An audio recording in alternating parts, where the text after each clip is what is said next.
Vamos abrir nossas Bíblias no livro do Apocalipse e vamos fazer a leitura dos versículos 1, capítulo 1, versículos 1 a 20. Segunda parte hoje do estudo do livro do Apocalipse. O tema é o livro do Apocalipse. É o tema que nós estamos estudando. O livro do Apocalipse. Segunda parte. Apocalipse capítulo 1, versículos 1 a 20. Vamos todos acompanhar. Revelação de Jesus Cristo que Deus lhe deu para mostrar aos seus servos as coisas que em breve devem acontecer e que ele, enviando por intermédio do seu anjo, notificou ao seu servo João, o qual atestou a palavra de Deus e o testemunho de Jesus Cristo quanto a tudo o que viu. Bem-aventurados aqueles que leem e aqueles que ouvem as palavras da profecia e guardam as coisas nela escritas, pois o tempo está próximo. João, às 7 igrejas que se encontram na Ásia, graça e paz a vós outros, da parte daquele que é, que era e que há de vir, da parte dos 7 espíritos que se acham diante do seu trono. E da parte de Jesus Cristo, a fiel testemunha, o primogênito dos mortos e o soberano dos reis da terra. Aquele que nos ama e pelo seu sangue nos libertou dos nossos pecados. Diga amém por isso. E nos constituiu reino e sacerdotes para o seu Deus e Pai. A ele a glória e o domínio pelos séculos dos séculos. Amém. Eis que vem com as nuvens e todo olho verá, até quantos o traspassaram. E todas as tribos da terra se lamentarão sobre ele, certamente. Amém. Eu sou o Alfa e o Ômega, diz o Senhor Deus, aquele que é, que era e que há de vir, o Todo-Poderoso. Eu, João, irmão vosso e companheiro na tribulação, no reino e na perseverança, em Jesus, achei-me na ilha chamada Patmos, por causa da palavra de Deus e do testemunho de Jesus. Achei-me em espírito no dia do Senhor, e ouvi por detrás de mim grande voz, como de trombeta, dizendo: o que vês, escreve em livro e manda às 7 igrejas: Éfeso, Esmirna, Pérgamo, Tiatira, Sardes, Filadélfia e Laodiceia. Voltei-me para ver quem falava comigo, e voltado vi 7 candeeiros de ouro. E no meio dos candeeiros um semelhante a filho de homem, com vestes talares e cingido à altura do peito, com uma cinta de ouro. A sua cabeça e cabelos eram brancos como alva lã, como neve, os olhos como chama de fogo, os pés semelhante ao bronze polido, como que refinado numa fornalha, a voz como voz de muitas águas. Tinha na mão direita 7 estrelas, e da boca saía-lhe uma afiada espada de 2 gumes. O seu rosto brilhava como o sol na sua força. Quando vi, caí a seus pés como morto, porém ele pôs sobre mim a mão direita, dizendo: não temas, eu sou o primeiro e o último, e aquele que vive. Estive morto, mas eis que estou vivo pelos séculos dos séculos, e tenho as chaves da morte e do inferno. Escreve, pois, as coisas que viste, e as que são, e as que hão de acontecer depois destas. Quanto ao mistério das 7 estrelas, que viste na minha mão direita, e aos 7 candeeiros de ouro, as 7 estrelas são os anjos das 7 igrejas, e os 7 candeeiros são, diga comigo, as 7 igrejas. Meus amados irmãos, hoje, pela graça de Deus, chegamos à segunda parte do nosso estudo do livro do Apocalipse, e, sem dúvida, estudar todo o livro do Apocalipse será um grande desafio para nós, principalmente para mim, que estou aqui com esta incumbência de lhes passar acerca desse livro e da sua interpretação, mas com certeza todos os que se empenharem ao máximo para estar aqui conosco irão crescer na graça e no conhecimento de nosso Senhor e Salvador Jesus Cristo. Eu tenho dito aqui de forma enfática que a porta de entrada para a compreensão do Apocalipse está em você compreender as palavras proféticas de Jesus em Mateus, em Lucas, em Marcos. É o chamado sermão profético. Tentar compreender o livro do Apocalipse sem antes compreender as palavras proféticas de Jesus, registradas em Mateus, sinceramente, é você andar pela estrada errada, é tentar entrar pela porta errada. O que é que nós estamos fazendo aqui com direção do Espírito Santo? Nós estamos, em primeiro lugar, compreendendo as palavras proféticas de Jesus Cristo, e uma vez que, tendo conhecimento daquilo que ele profetizou antes da destruição de Jerusalém, quando nós adentrarmos no livro do Apocalipse, veremos que as coisas serão muito mais transparentes e muito mais claras. Alguns de vocês não puderam, infelizmente, estar aqui a semana passada, mas a primeira parte já está no site. Aqueles que puderem e tiverem condições, baixem, vão no Alan House. Se você não tiver computador, grave num CD e ouça em casa. Mas eu quero fazer um breve repasse do que nós vimos aqui. Apocalipse, o que significa esta palavra? Vem de duas preposições gregas, apo, que tem um sentido de afastado, distante, e o substantivo kakapsos, significando uma remoção, uma retirada, uma revelação, um descobrimento. Na realidade, Apocalipse é uma revelação de Jesus Cristo, que foi lhe dada pelo próprio Deus, como diz o versículo 1. Revelação de Jesus Cristo que Deus lhe deu para mostrar aos seus servos as coisas que em breve devem acontecer. Outro ponto que abordamos aqui, no primeiro culto, foi acerca do autor do livro. Ele se apresenta como João. Leia o versículo 4. João, às 7 igrejas que se encontram na Ásia, graça e paz a vós outros. Versículo 9, eu, João. Então observe, o autor do livro se apresenta como João. Mas a pergunta é, que João era este? Porque naquela época havia muitas pessoas com o nome de João. Por exemplo, em Mateus capítulo 3, versículo 1, havia um homem chamado João Batista. Isso está em Mateus 3:1. Mateus capítulo 3, versículo 1. Mateus 3, versículo 1. Então vamos descobrir quem foi esse João que escreveu o Apocalipse. Mateus 3, versículo 1 diz a palavra: naqueles dias apareceu, diga comigo, João Batista, pregando no deserto da Judeia, e dizia: arrependei-vos, porque está próximo o reino dos céus. Havia um João, filho de Zebedeu. Isso está em Lucas capítulo 5. Lucas 5, pastor repete mais de uma vez, para que todos possam encontrar. Lucas capítulo 5, estou fazendo um breve repasse do que vimos no primeiro culto. Lucas capítulo 5, versículo 10. Lucas 5, 10, vimos que havia um João Batista, e agora havia um João também, filho de Zebedeu.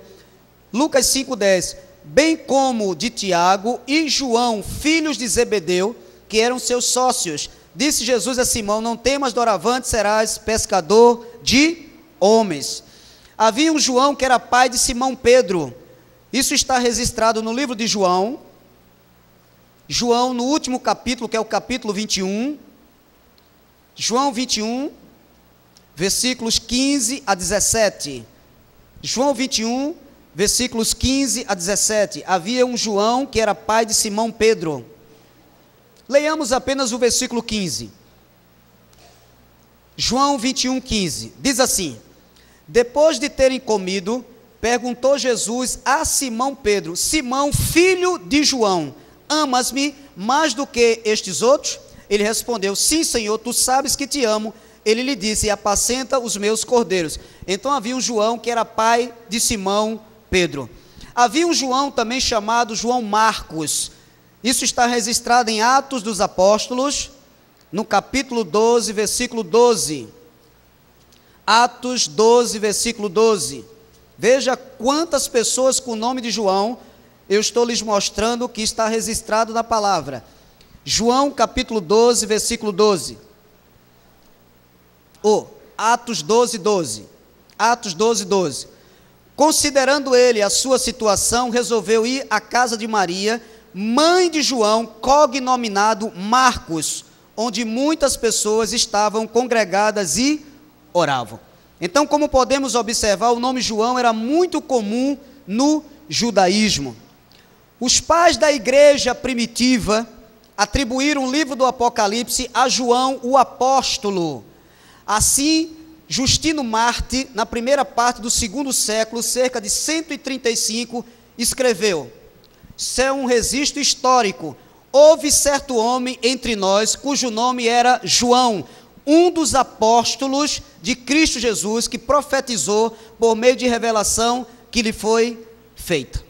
Então, o João que escreveu o livro do Apocalipse, que recebeu a revelação, foi João apóstolo. Ok, meus irmãos? Estas cartas do Apocalipse tiveram como destinatários as 7 igrejas da província da Ásia Menor. Não era que só existiam essas 7 igrejas, existiam muitas outras: Tessalônica, Laodiceia, Colossenses, Filipenses. Era que especificamente essas igrejas estavam sofrendo grande perseguição, e esses cristãos precisavam serem confortados, terem a sua esperança restaurada. Essas igrejas são Éfeso, Esmirna, Pérgamo, Tiatira, Sardes, Filadélfia e Laodiceia. Eram igrejas da Ásia Menor. Foram essas o alvo da revelação da graça de Deus. Queridos e amados irmãos, encontramos neste livro grande ênfase ao número 7.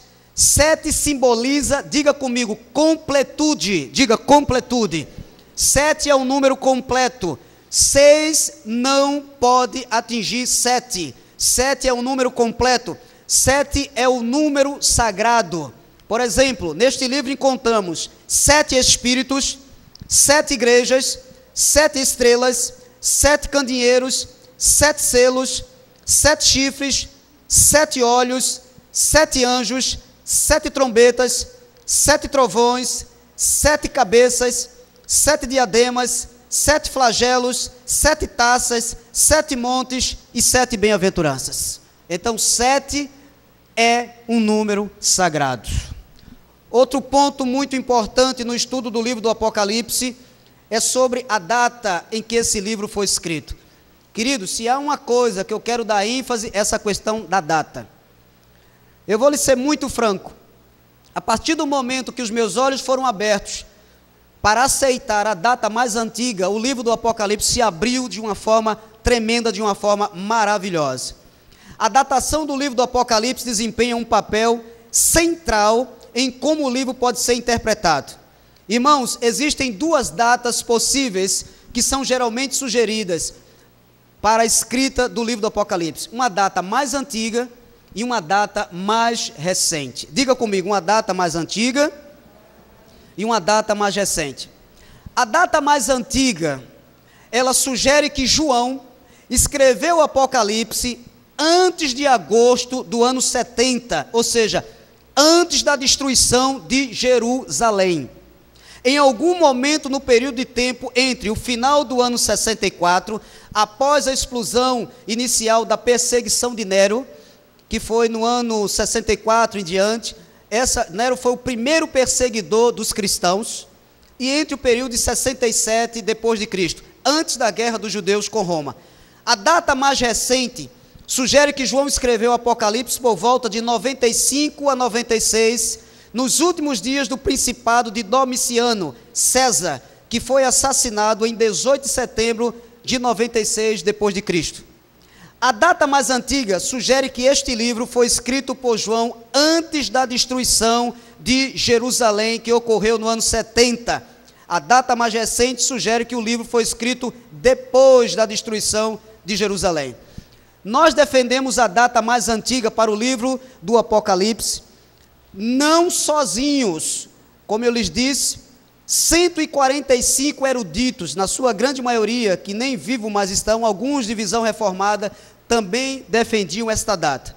Meus irmãos, ao aceitarmos a data, Nádia, Dona Elza, mais antiga para a data do livro do Apocalipse, vamos perceber resultados simplesmente extraordinários. Por exemplo, quando eu aceito a data mais antiga, olha o que é que acontece.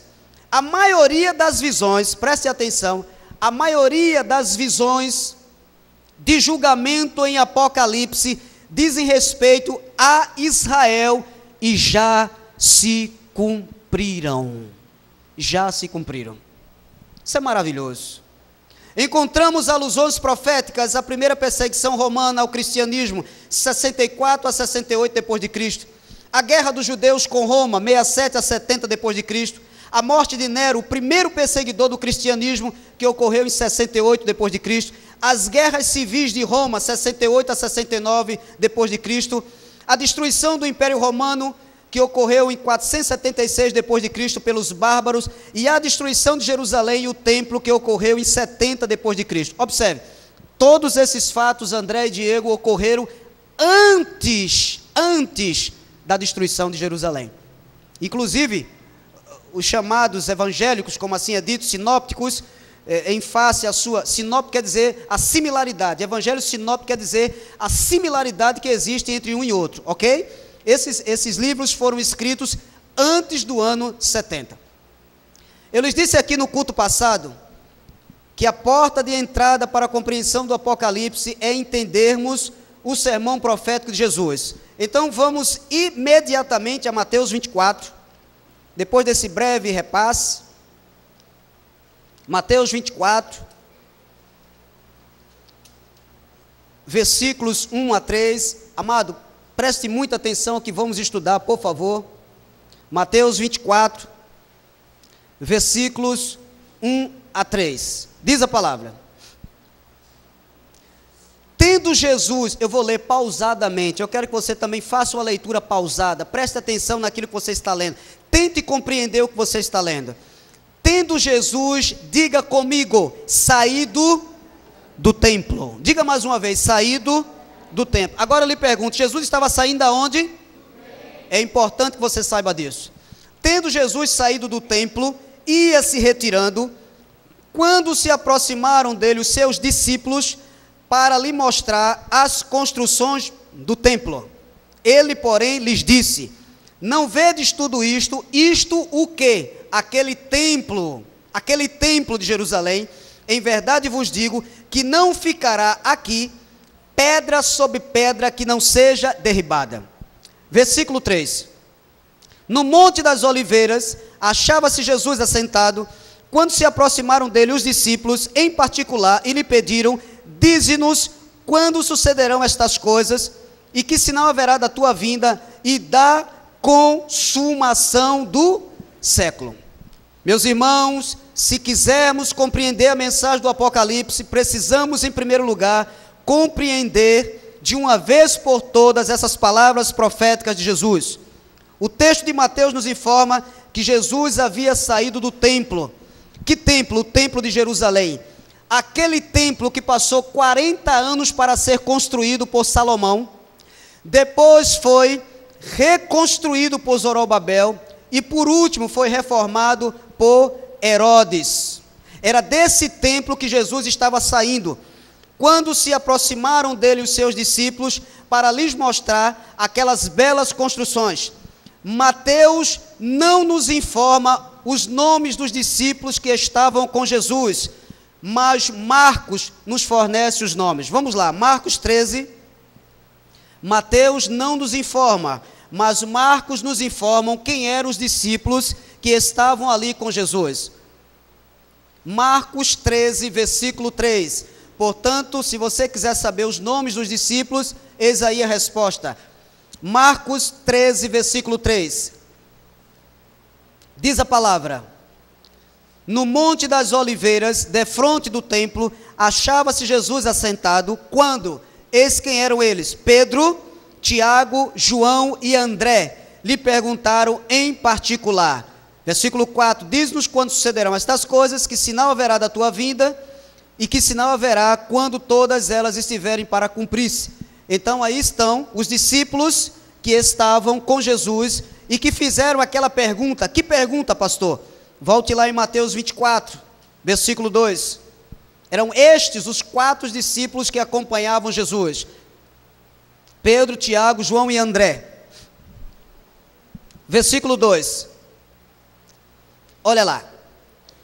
Eles haviam chamado Jesus à parte e disseram: mestre, olha as construções desse templo. Então no versículo 2, olha o que disse Jesus. Ele, porém, lhes disse: não vedes tudo isto? Em verdade vos digo que não ficará aqui pedra sobre pedra que não seja derribada. Olha, meus irmãos, assim que os discípulos falaram a Jesus acerca daquelas belas construções do templo de Jerusalém, Jesus imediatamente lhes disse: vocês não estão vendo tudo isto? Em verdade eu vos digo que não ficará aqui, ou seja, naquele lugar, pedra sobre pedra que não seja derribada. É como se Jesus estivesse dizendo assim: vocês estão admirados com essas belas edificações, desse suntuoso templo, uma das 7 maravilhas do mundo antigo? Fiquem sabendo que tudo isso aí vai ruir, vai ser destruído, vai virar ruína. Era isso que Jesus estava dizendo. Irmãos, após Jesus lhes ter dito essas coisas, imediatamente 3 perguntas foram feitas pelos discípulos de Jesus. Essas 3 perguntas estão no versículo 3. A primeira pergunta, qual foi, pastor? Olha lá o versículo 3.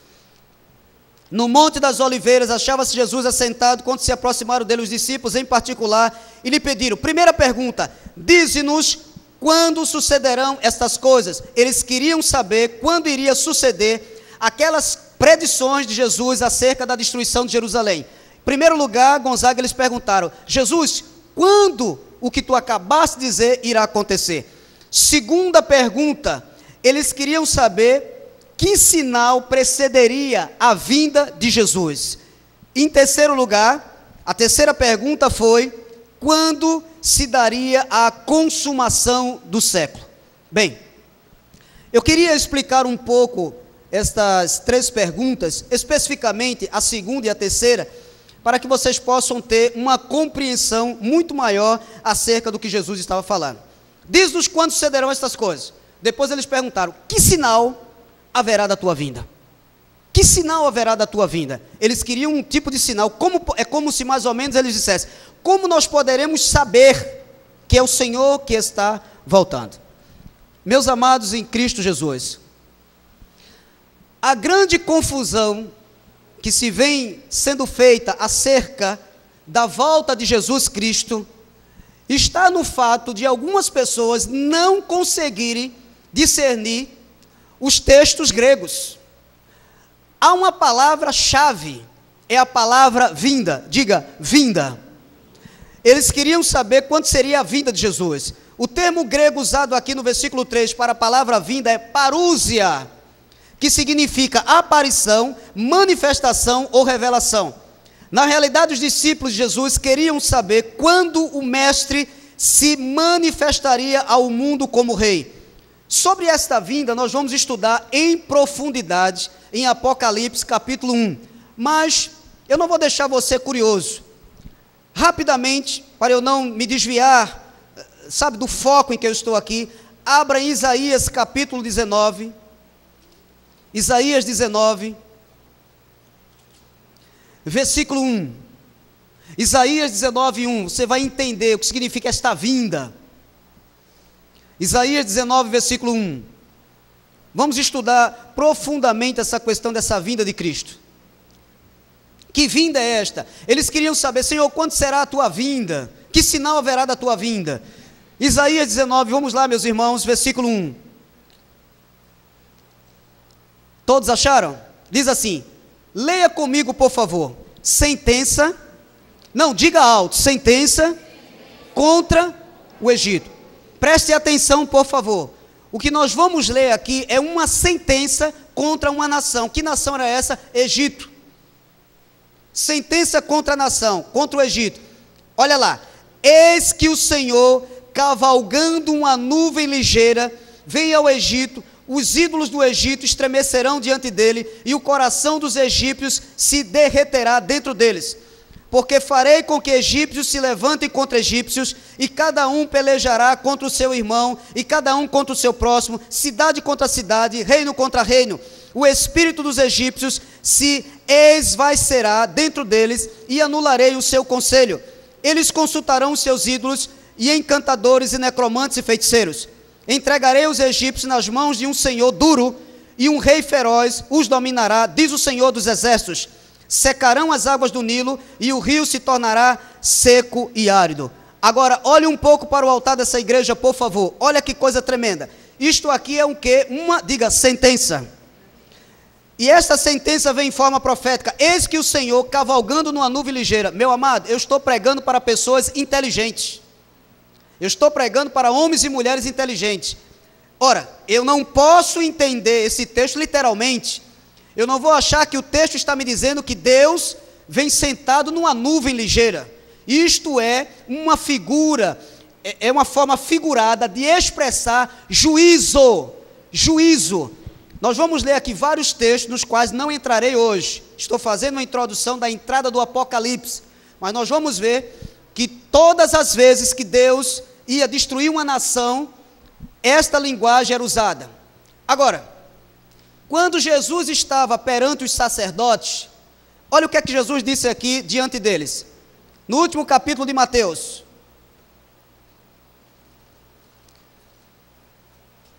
Mateus, deixa me ver aqui. Mateus capítulo 26. Mateus 26. É Mateus 26. Mateus 26. A partir do versículo 61. Jesus estava sendo interrogado. Mateus 26, 61. Este disse: posso destruir o santuário de Deus e reedificá-lo em 3 dias. E levantando-se o sumo sacerdote, perguntou a Jesus: nada respondes ao que estes depõem contra ti? Jesus, porém, guardou silêncio. E o sumo sacerdote lhe disse: eu te conjuro pelo Deus vivo, que nos diga se tu és o Cristo, o Filho de Deus. Respondeu-lhe Jesus: tu disseste. Entretanto eu vos declaro, preste atenção à declaração de Cristo. Entretanto eu vos declaro que desde agora vereis o Filho do Homem assentado à direita do Todo-Poderoso e vindo sobre as nuvens dos céus. Eis a reação do sumo sacerdote no versículo 65. Então o sumo sacerdote rasgou as suas vestes, dizendo: blasfemou! Que necessidade mais temos de testemunhas? Eis que ouvistes agora a blasfêmia. Meus amados irmãos em Cristo Jesus, os sacerdotes conheciam as Escrituras, e quando Jesus disse que desde agora vereis o Filho do Homem vindo nas nuvens, eles sabiam que Jesus estava falando de juízo. Eles compreendiam as Escrituras. Esta expressão na qual estamos estudando e vamos estudar, vindo sobre as nuvens, não quer dizer necessariamente no texto que Jesus estava voltando. Não quer dizer que ele estava vindo em juízo. E ele veio em juízo na pessoa de Tito para julgar Jerusalém no ano 70.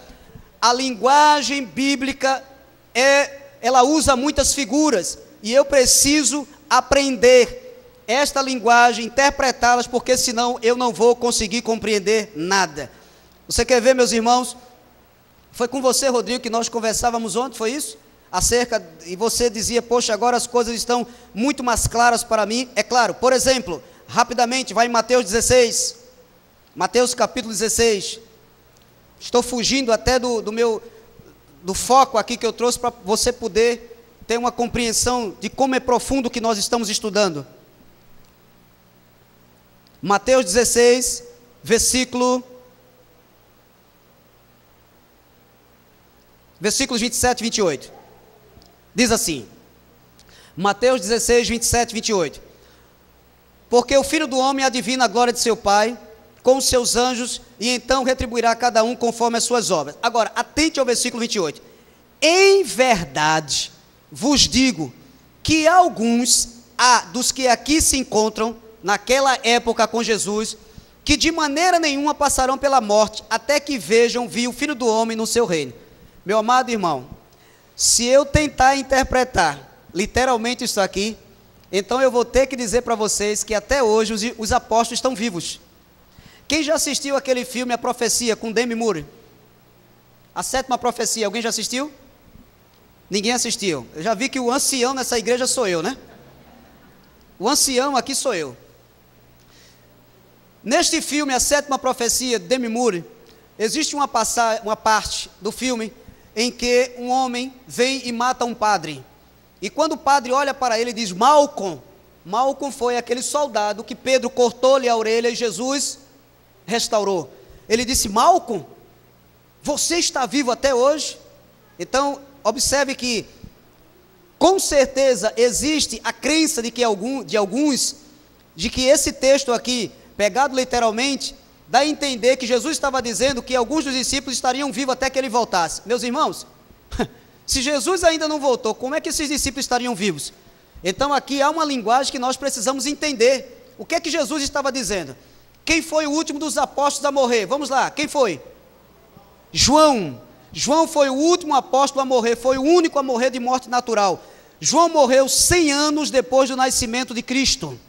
Foi o único apóstolo que morreu de morte natural.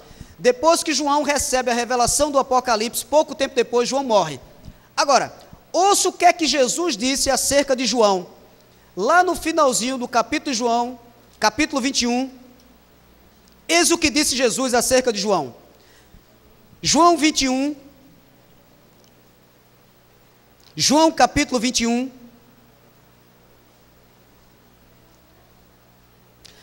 versículo 20. João 21, 20. João 21, 20.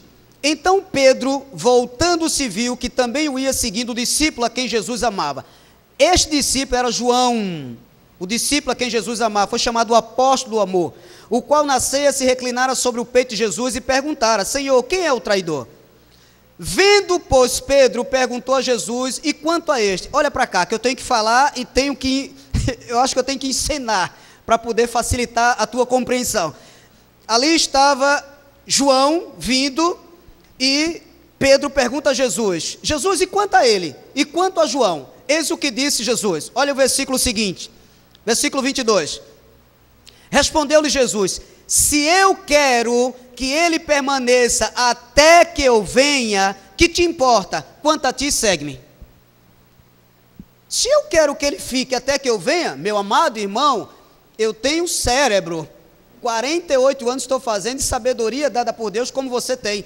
Ora, se eu pegar esse texto literalmente, então eu vou ter que aceitar que João está vivo até hoje, porque eu não vi Jesus ainda voltar. Olha o versículo 23. Então se tornou corrente entre os irmãos o dito de que aquele discípulo não morreria. Ora, Jesus não dissera que tal discípulo não morreria, mas se eu quero que ele permaneça até que eu venha, que te importa? Olha como é perigoso a gente ouvir uma coisa, não entender e passar para frente. Jesus não disse que ele não morreria. Jesus não falou isso, mas todos entenderam isto. O que é que Jesus estava dizendo? Que ele queria que João ficasse até que ele viesse que em juízo, para julgar Jerusalém. João foi o último dos apóstolos a morrer de morte natural. Foi ele que recebeu a revelação do Apocalipse. Cumpriu-se o que disse Jesus. Amém, meus queridos irmãos? A terceira pergunta feita pelos discípulos foi sobre quando se daria a consumação do século. A pergunta é: que tradução eu sigo? Bem, eu trouxe hoje aqui a Bíblia de Estudo Plenitude, que é a Bíblia corrigida. Eu tenho aqui a Bíblia de Jerusalém, você só encontra em casas católicas, na Paulus, é uma Bíblia de estudo muito boa para auxiliar pastores. Eu tenho a linguagem de hoje, eu tenho a Bíblia católica, e estou com a minha posicionada agora aqui, Mateus 24, versículo 3. Posicione a sua, por favor. Eu vou começar pela Bíblia católica, é uma Bíblia chamada Ave Maria. O nome dela é Bíblia Ave Maria. Mateus 24, versículo 3. Eu vou ler esse texto na Bíblia católica chamada Ave Maria. Vejamos como esse texto está. Tenha um pouco de paciência, porque eu estou manejando com uma mão. Não é que o pastor é cotó, é porque uma está segurando o microfone e a outra a Bíblia. Diz a palavra, Mateus 24, 3. Aqui na católica está assim: Jesus estava sentado no Monte das Oliveiras, seus discípulos se aproximaram dele em particular e disseram: diz-nos quando vai acontecer isso e qual será o sinal da tua vinda e do fim do mundo. Na Bíblia católica está escrito fim do mundo. Aí eu vou ler agora, na Bíblia corrigida, Bíblia de Estudo Plenitude, eu vou abrir aqui, em Mateus 24, e vou ler o versículo 3. Aqui está escrito assim: e estando assentado no Monte das Oliveiras, chegaram-se a ele os seus discípulos em particular, dizendo: diz-nos quando serão essas coisas, e que sinal haverá da tua vinda e do fim do mundo. Aqui está escrito fim do mundo. Eu vou agora pegar uma Bíblia linguagem de hoje. Em Mateus 24, versículo 3, estará escrito assim: quando é que isso vai acontecer? Que sinal haverá para mostrar que chegou o tempo da sua vinda e do fim de tudo? E agora eu vou ler na Bíblia de Jerusalém. E vocês verão como esta linguagem aqui, essa tradução, ela é maravilhosa. Se aproxima muito do contexto. Mateus 24, versículo 3. Aqui. Deixa eu achar aqui que as páginas são fininhas e agarram aqui. Mateus 24, 3. Diz assim: Jesus saído do templo, e como se afastava, os discípulos o alcançaram para fazê-lo notar as construções do templo. Mas ele respondeu-lhes: vedes tudo isto? Em verdade vos digo, não ficará aqui pedra sobre pedra, tudo será destruído. Estando ele assentado no Monte das Oliveiras, os discípulos foram pedir-lhe em particular: diz-nos quando vai ser isso, qual o sinal da tua vinda e do fim desta época. Ora, esta é uma das melhores traduções que eu achei. Por quê? Eu vou lhe mostrar agora. Felipe, segura aqui para mim, recolhe essas Bíblias, por favor. Coloque-as aí, por gentileza. E você vai me trazer depois aquele dicionário de grego ali, tá certo? Venha buscar essas duas aqui. Bem, então vocês observam que em 3 Bíblias praticamente eu li o fim do mundo. A pergunta é: Jesus estava falando do fim do mundo? Não. Porque a grande confusão se faz justamente pelo fato de não se conhecerem 3 vocábulos que são traduzidos por mundo. São eles: cosmos, oikumene e aion, ou aion. Por não conhecer, por alguns não conhecer esses 3 vocábulos em profundidade, então, meus irmãos, cria-se esta confusão. Nós não estamos estudando sobre o fim do mundo. Nós estamos estudando acerca da destruição de Jerusalém. O vocábulo grego usado aqui para a consumação do século é aion. Me traga esse dicionário grego, por favor. Por favor. Nós estamos numa aula. Isto aqui é um dicionário grego interlinear, grego para português, onde eu tenho todo o Novo Testamento, todo ele sem exceção. Então eu vou abrir aqui em Mateus capítulo 24, e vou ler o que está lá no versículo 3. Mateus 24, 3, já está marcado aqui na minha Bíblia. Aí quando eu leio aqui, que abro, o vocábulo grego que eu vou achar aqui é aion, que significa século, época, período de tempo. Então a Bíblia de Jerusalém traduz de forma maravilhosa. Uma vez que eu já sei que Jesus não está falando do fim do mundo, aí eu me tranquilizo, porque eu já lhes ensinei que o mundo não vai se acabar. Aí eu posso mergulhar em águas profundas da graça de Deus, estudando um fato histórico. Então o que nós vamos estudar aqui é um fato histórico que narra a destruição de uma cidade que desobedeceu a Deus e Deus a castigou. Portanto, esta tradução, fim do mundo, ela é totalmente incoerente com a palavra de Deus. Fim do mundo não existe, é fim daquela dispensação, daquela geração. Leia Mateus 36, Mateus 23. Mateus 23 é onde começa o nosso contexto. Mateus 23, versículos 32 até o 39. Mateus 23, versículos 32 a 39. Eis o contexto, começa aqui. Mateus 23, 32. Enchei vós, pois, a medida de vossos pais. Serpentes, raça de víboras, como escapareis da condenação do inferno? Por isso, eis que eu vos envio profetas, sábios e escribas. A uns matareis e crucificareis, a outros açoitareis nas vossas sinagogas, e perseguireis de cidade em cidade. Versículo 35. Para que sobre vós, este vós aqui não é eu e vocês, eram judeus daquela época, para que sobre vós recaia todo o sangue justo, derramado sobre a terra, desde o sangue do justo Abel, até o sangue de Zacarias, filho de Baraquias, a quem matastes entre o santuário e o altar. Olha o versículo 36. Quem tem caneta e papel, anote essa observação. Em verdade vos digo, que todas estas coisas, que coisas que Jesus estava dizendo, hão de vir sobre a presente geração. Aquelas coisas viriam sobre aquela geração. A palavra geração para os judeus é um período de 40 anos, Geração para os judeus significa 40 anos. Em 40 anos se cumpriu o que Jesus profetizou. Jerusalém foi destruída. Portanto, o mundo nunca vai se acabar. Nunca. Eu vou morrer e o mundo vai continuar aí, porque desde que eu nasci, fui crescendo, me entendendo de gente, que o mundo vai acabar e não acaba, e esse ano, em 2000, e lembre-se do churrasco que eu disse que a gente vai fazer, porque disseram que acabava esse ano, eu disse que não acabava, e a gente vai comer churrasco, mas não sou eu que vou pagar, é você. É claro, foi eu que preguei, meu irmão.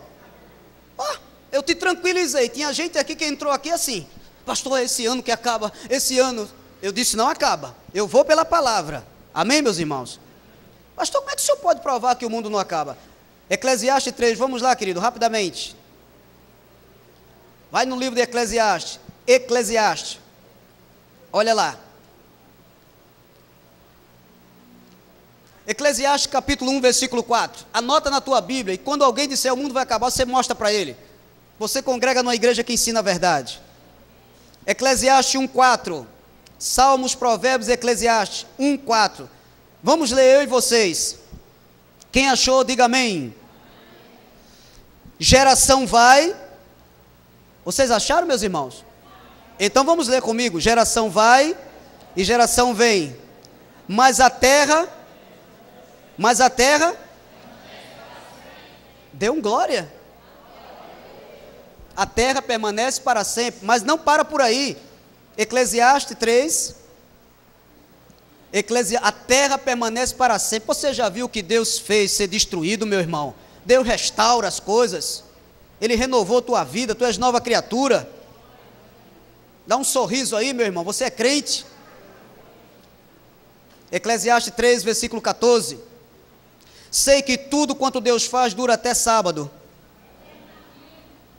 Sei que tudo quanto Deus faz durará eternamente, nada se lhe pode acrescentar e nada lhe tirar, e isto faz Deus para que os homens temam diante dele. Meu irmão, quem vai se acabar são os ímpios, não é o mundo será restaurado. Está compreendido isso, meu irmão? Amém. Então, em breve Deus iria julgar a cidade de Jerusalém, aquele povo que rejeitou ao Messias, ok? Bem, a semana passada nós estudamos, quem se lembra, os versículos 4 e 5, não foi isso? Abra lá em Mateus 24. Nós estudamos os versículos 4 e 5, onde nós fizemos uma exposição desses versículos 4 e 5. Hoje, nós vamos estudar os versículos 6, 7 e 8. Mateus 24, nós vimos aqui que Jesus disse, vede que ninguém vos engane, porque muitos virão em meu nome. Nós vimos isso aqui, estudamos e vimos que vieram falsos cristos, mas vamos passar a examinar esta noite os versículos 6, 7 e 8, depois daquelas admoestações iniciais feitas por Jesus, que tinham como objetivo principal alertar os discípulos. Jesus começa agora a expor a eles algumas predições que iriam sinalizar o tempo em que Jerusalém seria destruída. Agora, por favor, 1 minuto da sua atenção. 1 minuto, olhe para cá. A partir desse momento, você vai ler coisas que parecem que são para os nossos dias. Isso não quer dizer que elas não aconteçam, terremotos, furacões, tudo isso acontece. Mas o que eu vou ler com vocês, estudar com vocês, são fatos que ocorreram num determinado período da história. Jesus estava dizendo aos seus discípulos, prestem atenção nas coisas que vão acontecer, porque quando essas coisas começarem a acontecer, vocês saberão que Jerusalém está próxima de ser destruída. Versículo 6, diz a palavra, e certamente ouvireis falar de guerras e rumores de guerras, vede, não vos assusteis, porque é necessário assim acontecer, mas ainda não é o fim de quê? Diga comigo, de Jerusalém. Nunca mais se esqueça disso, não é o fim do mundo, o fim de Jerusalém. Versículo 7, porquanto se levantará nação contra nação, reino contra reino, e haverá fomes e terremotos em vários lugares. Versículo 8, porém tudo isto é o princípio das dores. O princípio das dores era esses acontecimentos. Versículo 6, Jesus estava dizendo que eles ouviriam falar de guerras e rumores de guerras. Lucas usa a expressão guerras e revoluções. Bem, meus amados irmãos em Cristo Jesus, este fato histórico é muito profundo porque, aliado à palavra de Deus, também nós vamos ter que nos utilizar sempre, se quisermos um conhecimento maior, de um livro como eu acabei de lhe mostrar, História dos Hebreus. O historiador judeu Flávio Joséfo, cujo aquele livro eu acabei de lhes mostrar, registra no seu livro A Guerra dos Judeus, que está naquele livro que eu acabei de lhes mostrar, os inúmeros conflitos e revoluções ocorridos em Jerusalém durante o período que antecedeu a queda da cidade de Jerusalém e do templo. Por exemplo, está ali naquele livro, em Alexandria, mais de 50 mil judeus morreram em conflito com os gentios. Em Damasco, a população local conspirou contra os judeus e abateram mais de 10 mil pessoas que foram totalmente desarmadas. Em Cesareia foram mortos mais de 20 mil em uma disputa entre judeus e sírios. Queridos irmãos, aqueles com certeza eram dias totalmente difíceis e de muita confusão. Jesus profetizou que naquele tempo haveria terremotos. Ele não estava falando para a nossa época, ele estava falando para aquela época. Irmãos, os 30 anos que precederam a destruição de Jerusalém foram marcados por terremotos e catástrofes que acabaram ceifando muitas vidas. Em 46 depois de Cristo, houve um grande terremoto em Creta. Creta é uma ilha. Em 51 depois de Cristo, houve um terremoto em Roma, no tempo de Nero. O historiador Tácito, que era romano, Tácito, menciona Apameia, na Frígia. Ele também menciona diversos outros terremotos em Campanha e Laodiceia. Queridos irmãos, pouco antes da queda de Jerusalém, no ano 67 depois de Cristo, um terremoto muito forte sacudiu a cidade. No seu livro 4 da Guerra dos Judeus, que Filipe está com ele ali, no livro 4 da Guerra dos Judeus, Flávio Joséfo narra com detalhes acerca de um terremoto que aconteceu em Jerusalém antes de sua invasão. Diz ele, preste atenção nas palavras desse homem narrando acerca desse terremoto: sobreveio uma horrível tempestade de violência do vento, a impetuosidade da chuva, a quantidade de relâmpagos e o ribombar horrível do trovão, e um tremor de terra, acompanhado de rugidos, perturbou de tal modo a ordem da natureza, que todos julgaram ser um presságio de grandes desgraças. Então, eis aí uma testemunha ocular que presenciou isso. No livro de Atos dos Apóstolos, há um desses terremotos registrados. Atos 16, Atos capítulo 16, versículos 25 e 26. Atos 16, versículos 25 e 26.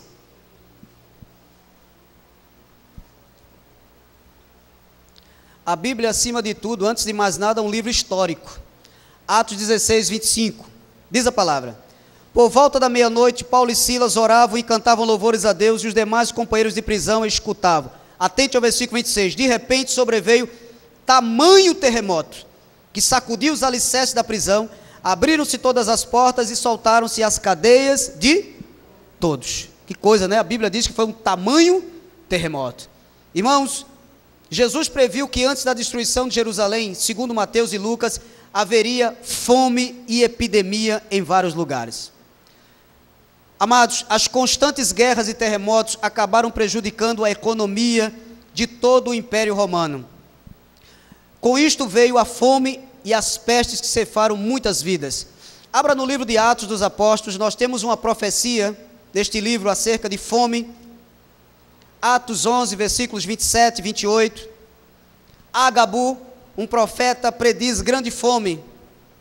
Atos 11, versículos 27 e 28. Atos dos Apóstolos,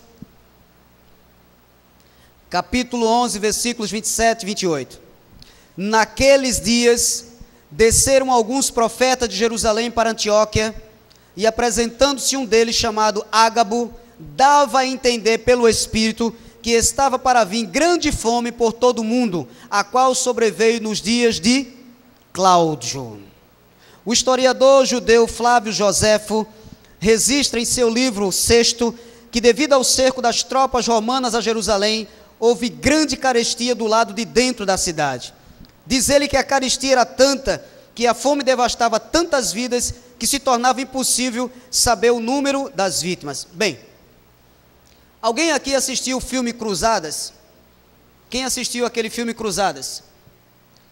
Você assistiu, então você há de convir que Jerusalém era uma cidade totalmente cercada por altos muros, uma fortaleza. Agora você imagina uma coisa, aquela cidade monumental, cercada por miríades de soldados romanos, quem estava lá dentro não podia sair. Agora você imagina uma cidade sendo atacada do lado de fora com o que mais existia de moderno na época, catapultas, torres de assalto, aquelas pedras que eram lançadas na parede da cidade para derrubar as portas. Eles tentavam destruir as portas para poder entrar. Imagine você quem estava lá dentro, sem poder, vários dias, meses, a guerra durou muito tempo, sem poder sair de lá. O que é que iria acontecer? Fome. Ora, se eu não posso sair, como é que eu iria comer? Se tudo lá dentro estava sendo destruído. Então, segundo Joséfo, irmãos, muitos comiam até mesmo a sola dos sapatos, não tinha comida, o couro dos escudos, um punhado de feno podre, até isso as pessoas comiam. Joséfo conta a terrível história de uma mãe que chegou a matar seu filho e comeu. Matou o filho e lepte, cortou em pedaços e comeu, de tanta fome que existia. O problema é que as pessoas não conhecem a história, não leem a história. Ora, se você está do lado de dentro, o exército do lado de fora, você não pode sair para comprar comida. Quem se lembra aqui daquele incidente dos Andes? Os sobreviventes dos Andes, as pessoas sobreviveram porque comeram carne humana. Veja que situação, o cara morria, aí o cara olhava e aí, vai encarar? Ou come ou morre. Tinham que comer para sobreviver. Então, irmãos, com relação a pestes, há registro histórico de uma peste que varreu a cidade de Roma em 65 depois de Cristo, matando aproximadamente 30 mil pessoas em um único outono. Abra no livro de Lucas, Lucas capítulo 21, Lucas 21, versículo 11. Lucas 21, 11. Mais 10 minutos estamos concluindo o segundo estudo essa noite. Em seguida vamos à ceia. O pastor está dentro do horário, graças a Deus. Lucas 21, 11. Lucas 21, 11. Eis o que disse Lucas: haverá grandes terremotos, epidemias e fome em vários lugares. Coisas espantosas. Repita essa expressão, diga coisas espantosas e também grandes sinais do céu. Meu querido irmão, quando ele está dizendo aqui, haverá grandes terremotos em vários lugares, isso aqui é um fato histórico que ocorreu naquela época, antes dos anos 70, da destruição de Jerusalém.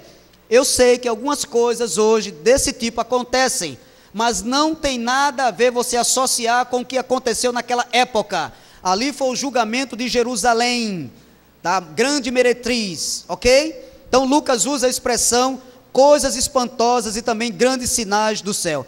O que seriam esses sinais, essas coisas espantosas? De acordo com o historiador judeu Flávio Joséfo, que foi testemunha ocular de todos esses fatos, houve inúmeros sinais, tanto na terra como no céu. Por exemplo, um cometa que tinha a forma de uma espada apareceu sobre Jerusalém durante um ano inteiro. Segundo ele, antes de começar a guerra, o povo reunira-se a 8 de abril para a festa da Páscoa, e pelas 9 horas da noite, viu-se durante uma meia hora em redor do altar e do templo, este templo que iria ser destruído, uma luz tão forte que teria se pensado ser dia. Durante essa mesma festa, segundo Flávio Joséfo, uma vaca que era levada para ser sacrificada, deu à luz um cordeiro no meio do templo. Flávio Joséfo também relata que um pouco depois da festa, a 27 de maio, aconteceu uma coisa, diz ele, olha o que é que ele diz, que eu temeria relatar. Antes do nascer do sol, viram-se no ar, em toda aquela região, carros cheios de homens, armados, atravessar as nuvens e espalharem-se pelas cidades como para cercá-las. No dia de Pentecostes, os sacrificadores, estando à noite no templo interior, para o divino serviço, ouviram um ruído, e logo em seguida uma voz que repetia várias vezes: saiamos daqui. Meus irmãos, isto foram sinais e predições do que estava para sobrevir a Jerusalém. As pessoas falam da grande tribulação. Eu já vi grandes pastores, claro, não vou estar aqui citando o nome, dizendo, nós temos que nos preparar para a grande tribulação. Jesus disse que dias como aqueles jamais irão acontecer. A grande tribulação não vai acontecer, ela já aconteceu, e foi para os judeus. Dias como aqueles jamais se ouvirá. A carneficina foi grande. Estudando a história, o próprio Flávio José, ele disse que os soldados romanos já estavam, sabe, irmãos, cansados de matar pessoas, porque foram muitas pessoas mortas. Você vê uma mãe matar seu próprio filho para comer, para poder sobreviver. Então, eu termino em Mateus 24, 8. Mateus 24, versículo 8. Mateus capítulo 24, versículo 8. Onde diz assim a palavra: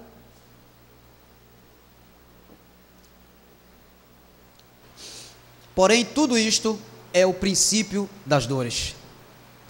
Esse princípio das dores eram as dores dos judeus, daqueles judeus que se rebelaram, que rejeitaram o Messias, que não aceitaram Cristo, que recusaram o Messias enviado pelo próprio Deus. Então, eles foram julgados. Então, meus irmãos, eu vou ser até ousado para falar, grande parte do livro do Apocalipse, ele narra o julgamento da grande meretriz, que era Jerusalém apostata. Vamos estudar, não se preocupe, todas aquelas visões, pastor, e o que dizer do demônio, como está dizendo lá, que desceu um anjo, prendeu, tudo isso nós vamos ver com muita calma, muita tranquilidade. Você vai se familiarizando aos poucos com esse livro, vamos ver coisas profundas, vamos também trazer coisas para o nosso dia, para os dias. Agora, e Jesus vai voltar? Claro, o irmão me fez uma pergunta, não sei quem foi, eu estou tentando me lembrar, e ele perguntou a mim o seguinte assim: pastor, se grande parte dos acontecimentos do Apocalipse, como o senhor está conseguindo mostrar, e como muitos homens mostraram, já ocorreram, então a gente está fazendo o que aqui na terra? A gente está esperando o quê? Em primeiro lugar, nós somos mais do que vencedores. Por isso que eu digo que crente tem que ficar tranquilo. Jesus lá na cruz do Calvário disse: consumado és tudo, latim, está tudo consumado. Eu disse hoje aqui que você sofre porque se esquece do que ele fez por você. Ele morreu na cruz, ele morreu em teu lugar, para te salvar, para te dar vitória. Quando você vem os problemas, você se esquece disso e aí começa a se perturbar. Mas se quando os problemas viessem, você fizesse o que fez uma irmã hoje que esteve aqui, ela disse: pastor, me lembrei das tuas palavras, vieram os problemas, eu disse: sou mais do que vencedora, sou mais do que vencedora. E as pessoas endoidaram assim, em Cristo: eu sou mais do que vencedora, arreda problema, sou mais do que vencedor. Se você amanhecesse o dia olhando para o espelho: Senhor, obrigado, sou a tua imagem e semelhança, eu sou um eleito, uma pedra viva, um predestinado, eu nasci para vencer, meu nome está no livro da vida. Meu amado, não tem problema que te vença. Vocês viram o que eu falei hoje aqui? Cara lá fora não conhece a Bíblia, não conhece o Deus que você conhece, não frequenta a igreja como essa que você conhece. Você chega para ele e pergunta: e aí, você vai fazer o vestibular? Vou fazer e vou passar. Você vai construir? Vou construir. Vou lutar e vou vencer. Aí você chega para um crente e diz: e aí, meu querido, você vai construir? Se Deus quiser. Você sabe, cimento aumentou, areia, brita, ferro. E aí, meu irmão em Cristo Jesus, você vai fazer vestibular? Amado, eu estudei, só que tem um detalhe, lá tem muita gente mais preparada do que eu. Você sabe, eu sou pobre, eu moro ali, se der um vento a casa cai, a telha arreia.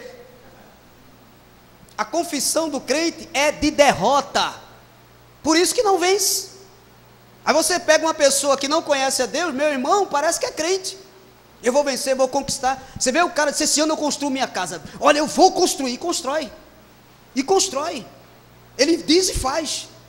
O crente tem Deus, conhece a verdade. E aí, meu irmão, você vai construir, você vai conseguir. Eu estou orando, sabe, estou aguardando em Deus. O irmão está animado para esse ano? Estou, pastor, estou animado, tá? Eu sei que vai dar tudo certo, eu vou vencer, eu sou vencedor. Diga que é mais do que vencedor. Sou mais do que vencedor.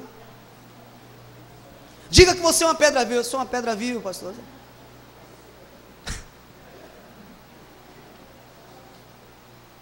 Só está faltando cavar um buraco e enterrar. É a única coisa que falta. Fecha o caixão. Cheguei aqui no shopping, tinha uma senhora conversando com um homem. E esse meu irmão, na paz, ela: graça e paz. Eu digo: opa, é crente. Já dei 2 passos, já encostei, o ouvido já estava lá. Vai fazer a prova? Se vou, mas amado, eu acho que eu não vou passar não. Eu digo, opa, você é crente campeão? Sou, eu sou pastor pela graça de Deus. Você não vai passar? Como é que é? Você estudou, eu estudei. Então, amado, você tem que dizer o que Paulo disse: tudo posso naquele que me fortalece. Eu me preparei, eu vou passar. Meu amado, você tem que crer em você. Primeiro em Deus, segundo em você, porque Deus te deu capacidade. Paulo disse, tudo eu posso naquele que me fortalece. As pessoas que não têm Jesus Cristo acreditam no potencial que ela tem. As pessoas carregam Bíblia, glória a Deus, aleluia, mas não acreditam nela. E aí, meu irmão, vai vencer? Rapaz, eu acho que não dá não. Não dá. Sabe, acho que eu não vou conseguir, pastor. O negócio está tão difícil, sabe? A confissão de derrota, amado. Você tem capacidade, meu irmão. Você tem potencial. Eu conversava com alguém agora no telefone, eu sou incapaz. Incapaz é o diabo que está no inferno. Você tem capacidade. Diga, eu sou capaz de vencer. Olha, há quantos anos tu estavas sem estudar? 10 anos sem estudar. 10 anos. Você está fazendo o quê? Administração. 10 anos sem estudar. Está fazendo administração. Aqui tinha um rapaz que congregava conosco, não mora mais aqui. 10 anos parado, ouviu uma pregação minha aqui, formou-se, está na Polícia Civil, e fiquei sabendo que vai prestar concurso para delegado, e a esposa para juíza. Meu amado, vou repetir o que eu falei hoje aqui pela manhã. O que é que nós precisamos ter? Um fator determinante para a vitória? Atitude. Quem é que sonha? Levante as mãos. Olha, todo mundo é sonhador, eu também sou, não é verdade? Pastor, eu sonho em ter minha casa própria. Como eu sonho entrando na minha casa, sabe, vendo os móveis, eu e minha família. Pastor, eu sonho em ser um médico, eu sonho em ser um engenheiro, eu sonho em ser um escritor, mas o problema é que muita gente só faz sonhar, mas não faz nada para ver o sonho realizado. Eu sonho em ser um médico, sim, mas está estudando? Não, eu estou orando a Deus. Eu estou esperando o tempo de Deus, pastor. Vai esperando, tu vai morrer velho. Meu irmão, tem que sonhar e tem que ter atitude, meu irmão. Tem que correr atrás dos seus sonhos. Sabe, tem que correr atrás dos sonhos. Eu sonho em ser um engenheiro, você tem que começar a estudar. Eu sonho em ter minha casa própria, você tem que nutrir esse sonho. Eu morei 7 anos em casa alugada, mas eu dizia à minha esposa, minha filha, meu sonho é morar nessa casa, e moramos na nossa casa. Tem que ter atitude, amado, você é crente. Se você apenas sonha e não tem atitude, não faz por onde teus sonhos se tornarem realidade, você vai continuar somente sonhando e nada vai acontecer. Amém? Eleitos de Deus, mais do que vencedores. Que amém, amém. Eleitos do Senhor, pedras vivas. Diga glória a Deus.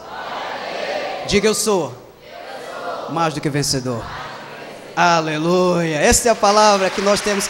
Descer em nosso coração. Mais do que vencedores. Glória a Deus. Louvado seja Deus. Aleluia.